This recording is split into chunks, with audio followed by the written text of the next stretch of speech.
So as typical with running the automated mom signals for momentum signals, catching momentum bursts, I have the mom signals automated strategy turned on to trigger any trade activity after 8:32 US Central Time. We're just into the first couple minutes here of the US cash session open.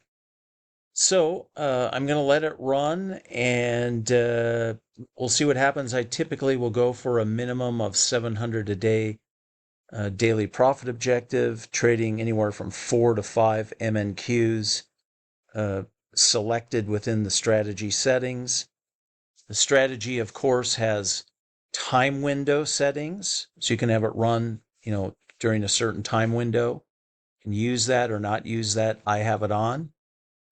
We have daily profit target and daily stop loss as part of the settings. We have a trail stop mechanism. We have break even plus. So all the typical stuff you'd always want in a very simplistic designed automated strategy are in the strategy. So I'm standing by right now. It's about 3 minutes after the open and just waiting for a signal. On any signal, I'm in long and short mode. So it can take trades in either long or short direction. I do have the ability to set the strategy in long mode only or short mode only. There we go. We got a signal. We're triggered into a trade. So our first trade of the day is short, and we'll let it run and see how many trades it takes to get to a $700 daily profit objective. Let's see, I've got it set at 5, not 4, so I'm set for 5 MNQs. Once we get a certain distance movement in our intended direction, the stop will automatically go to break even plus. That's all part of the settings. You can set that, to be really attentive or more passive, meaning, price can go 1 to 1 and then it'll move, or half the distance of what your risk is and move. That's all adjustable. So we'll stand by and we'll see what we get here. Okay, we got movement in our intended direction to the point that the automation automatically moved the stop to break even plus in a free trade. Pretty close to daily profit objective. If I saw this stall, we're right near support, I could literally hit the flatten button on any push back to that pivot or lower and say, okay, I'm done. I just want to be one and done for the day. So I'm just going to let this baby run and we'll see what we get.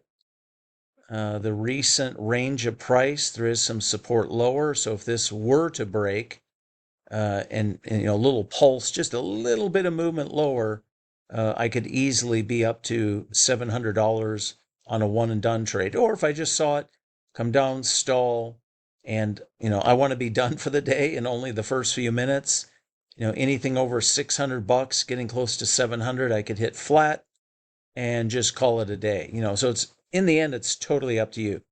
So we'll just stand by and we'll see what we get. I'm just going to let it do its thing.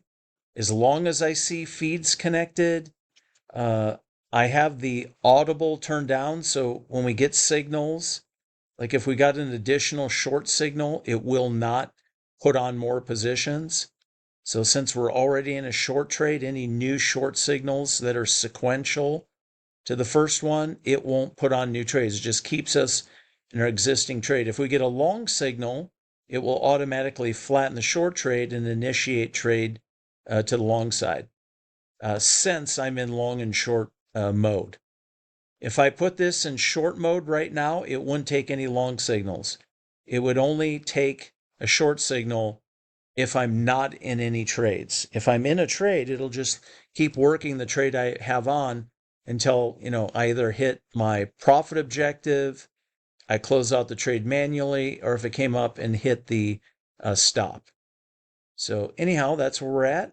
We'll stand by and see what plays out here. But the nice thing about mom signals, a high percentage of the trades in the time windows, something like the indices, I'm not going to trade the indices, 24 hours a day on this low of a time frame. I could do that easily on a swing trading time frame, no problem, and do amazing. But I'm just talking about, hey, I'm going to trade the prime hours for that particular instrument, in my prop account or in my personal account. And I got guys and gals hitting like gold during the Asian session right now, going nuts on gold. That's fine. I got some people that trade DAX. I got CL traders, ES traders, and so on.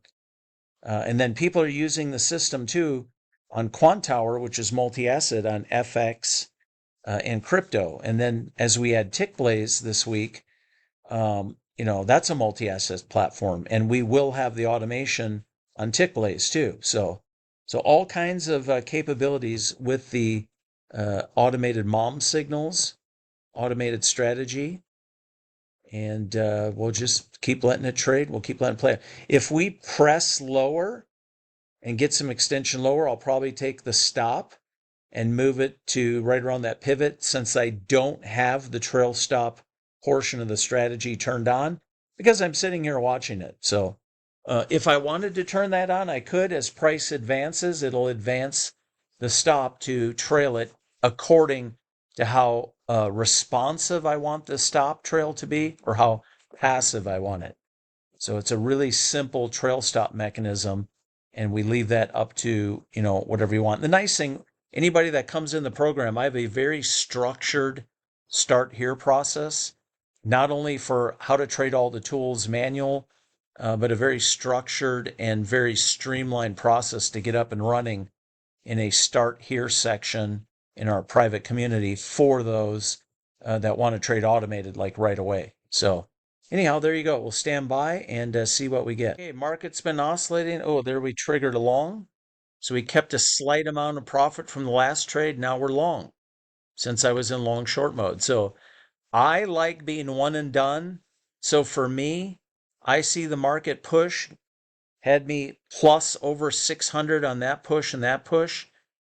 I might just hit the flatten button. My bias is to get done and get out of the market as fast as possible at or near my daily goal. And some days it just runs. And by the time I blip out, I might be at 850, 900 or whatever. So you just don't know from one day to the next. But today, I'm just going to kind of sit back, let it do its thing.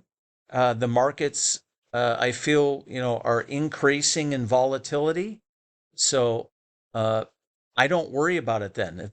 If we come out of the open and we've got some direction and we're not coming out of the market with a scrub range, I don't mind letting the system run a bit to see what it can do, especially so you can see the mechanics of how it easily flips back and forth or stays in trades that continue to run. So anyhow, we'll stand by here and we'll see what we get. Okay, we just got a short signal, so it flipped the other way. So we're a little bit negative on the day. So the market's having a bit of difficulty breaking down through this support as of yet to the area where there's some more, I'd say more heavier support down below. That was from the tail end of the prior day's trading. And so far, no push to this upper recent ranges of price. So we got good snap out of the open, a little bit of a junk range, and now the market's trying to find a direction. So we are kind of in the middle of the road, and I talk about this in my training. If you look at the most recent high to low range, where there's more significant pivots, we did open literally right in the middle of the road.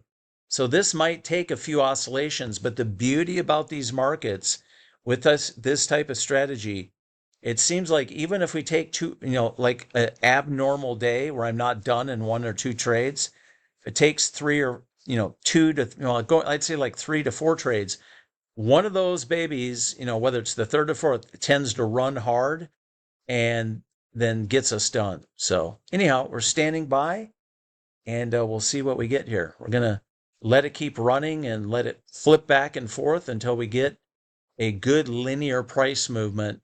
That was a pretty good one. I could have blipped out and been done during any of this time and ended the day positive, but my bias is to just let it run and do its thing without meddling with it. Okay, I heard the noise, so I ran over here. I have the volume turned down a little bit for the audible tone, so we've been short, we've been long, we've been short, so now we're in trade 4. So even though it's a bit cyclical, and we're still kind of stuck in the middle of the road, maybe we can run to finally, since we're not running to that side of the range, we eventually usually will run to one side of the most recent range or the other. And we're about flat on P&L. So I can live with that. And I'm not having to think when the market's jinking this way and jinking that way. I'm letting the automation figure it out so I don't have to. Okay, we'll stand by here and we'll see what we get. Okay, now if we pushed a little bit higher, I'd be back above 500 for P&L, and I've been in 1, 2, 3, 4 trades. This trade it did not take because I was already long, and I'm still in long position. So it's very, very rare that I get in 4 trades, because usually if I see a market where I'm very close to my profit objective and it stalls out, I might let it take like one more trade, but in this case, that type of stuff, knowing me, I would have hit and flatten, and then I would have probably just turned the strategy on, let it take any next trade. It would have taken this trade, got a little bit of movement, and then I could be done on the day. But in the end, I could trade higher size. I could trade probably 7 MNQs, and I notice if I bump up to 6 to 7 MNQs, my number of days that'll be done by one and done go up substantially. So it's probably not a bad idea. But you never know what the markets can throw at you or unscheduled news hits. So I just play 4 to 5 MNQs and call that good. So we're in positive P&L. I'm not having to do anything. The automation's doing it, and I'm just going to keep letting it play out. Okay, so I've been running this the entire time. I'm over 700. It's taken every single trade. It's 10:30. It's been trading for 2 hours. Let's flatten, turn that off, and call it a day. So several times I was right out of the gates. I was over 600 a few times, and then in this run up, I got over 500. I don't remember. I wasn't paying attention. We got over 600. Then it got chopped up a bit. I mean, it made a little money here. Then it barely made a tad of money there. And then it made money there. And then this run put me over the top. So let's count how many trades it took. And I still got my daily goal. Okay, so I was in 1 trade short, 1 trade long, 1 trade short, 1 trade long, 1 trade short. That was a long trade. So I was already long, so it didn't take that. Then I was short. Then I was long. I was already in a long. It triggered another long, so that one's ignored. So then I was, that long flipped out there. Then I was short. That trade is a short there, but I was already short. And then I was long. So the actual amount of flips, it was long. So that's trade 1, trade 2, trade 3, trade 4, trade 5, trade 6, trade 7, trade 8. So it took me 8 trades today to push over 700 to get to my daily goal. So I've never ever let it run that long when I'm in, because I usually just, if I see it miss on the first trade, like, let's say I get to 560, 570, and then I see it hit 600. And then, it's lifting a little bit. As soon as I get close to 700, I just blip it out and call it done. So there you have it. info@gridalgo.com for any questions. The chop doesn't kill us. That's the beauty of the system.